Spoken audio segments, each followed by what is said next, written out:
Hey, it's Kent Jones with Jones and Associates PC in Cleveland, Tennessee.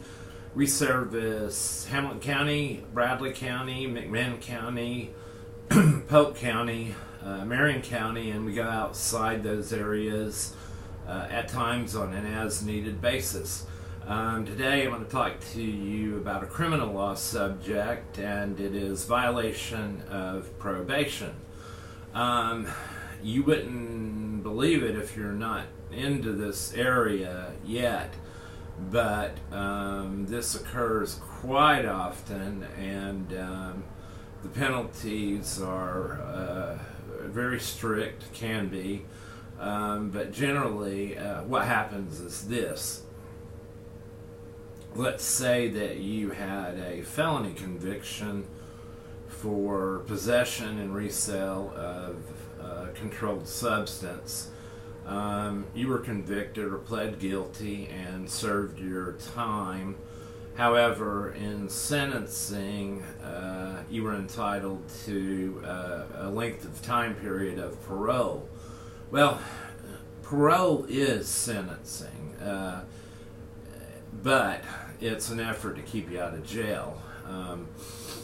Generally, in a parole situation, you're assigned to a parole officer, and you have to either come in personally on a certain basis, monthly, bi-weekly, it depends, and meet with the parole officer. Sometimes, on less serious offenses, you can call in and talk to your parole officer about what's going on at that point in time.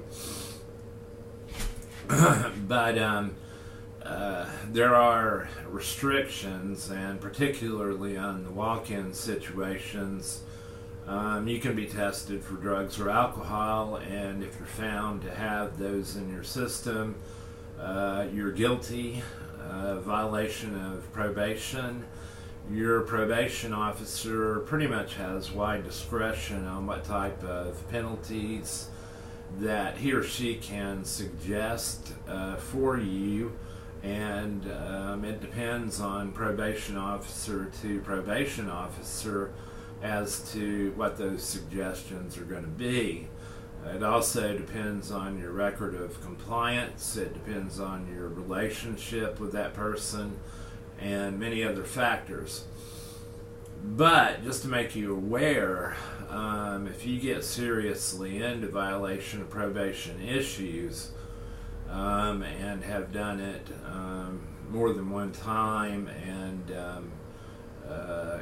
you're starting to get in a bit of trouble, ultimately you could be looking at a problem that's going to be about as bad as the problem you had when you were originally convicted or pled guilty of the crime. And I'm talking about significant jail time and other items. There are other things that many times you can't do according to your agreement or the sentencing.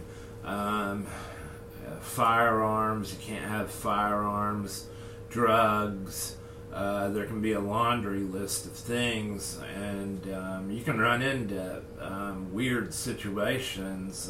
For example, what if you're on parole and you can't be around firearms, and your significant other is a security officer or a police officer and carries firearms for a living?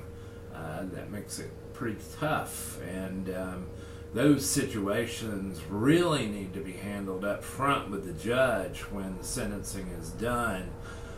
But there is the possibility that if it's happened earlier and you've just met this person, then you can hire an attorney to go back into court and see what they can do with the sentencing, maybe to define it a little bit more with the judge.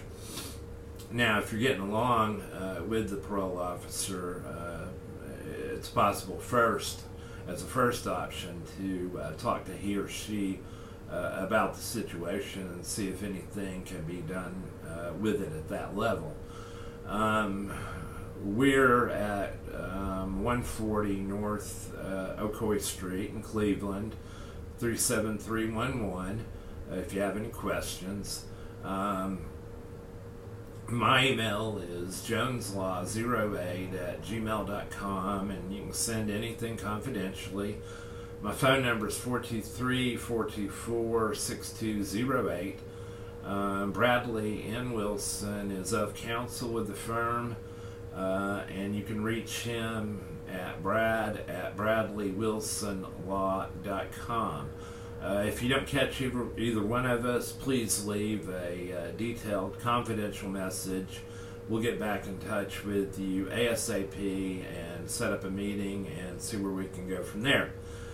Thanks a lot, and I hope you have a wonderful day.